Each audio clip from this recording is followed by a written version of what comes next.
ഇടുക്കി വണ്ടിപ്പെരിയാറിൽ പീഡനത്തിനിരയായി കൊല്ലപ്പെട്ട പെൺകുട്ടിയുടെ കുടുംബത്തിന് പോലീസ് സംരക്ഷണം ഉറപ്പാക്കണമെന്നാവശ്യപ്പെട്ട് ഡീൻ കുര്യാക്കോസ് എംപിയുടെ നേതൃത്വത്തിൽ പീരുമേട് ഡിവൈഎസ്പി ഓഫീസ് ഉപരോധിച്ചു.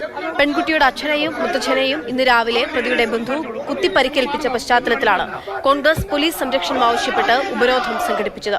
കോൺഗ്രസ് നേതാക്കൾ ഇടുക്കി എസ്പിയുമായി ഫോണിൽ നടത്തിയ ചർച്ചയിൽ കുട്ടിയുടെ കുടുംബത്തിന് സുരക്ഷ ഒരുക്കാമെന്ന് ഉറപ്പു നൽകിയതോടെ ഉപരോധ സമരം താൽക്കാലികമായി അവസാനിപ്പിച്ചു. ഈ കുട്ടിയുടെ വീടിൻ്റെ പരിസരത്ത് പോലീസ് കാവൽ, അതോടൊപ്പം തന്നെ സമ്പൂർണമായ സുരക്ഷ പോലീസ് ഇവർക്ക് ഉറപ്പുവരുത്തണം. ഈ രണ്ട് കാര്യങ്ങളാണ് ഞങ്ങൾ ഡിമാൻഡ് ചെയ്തത്.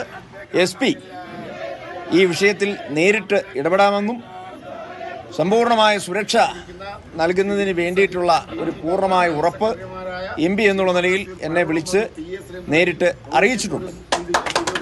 അതിൻ്റെ പശ്ചാത്തലത്തിൽ നമ്മൾ ഇവിടെ ഈ സമരം ഇപ്പോൾ അവസാനിപ്പിക്കുകയാണ്.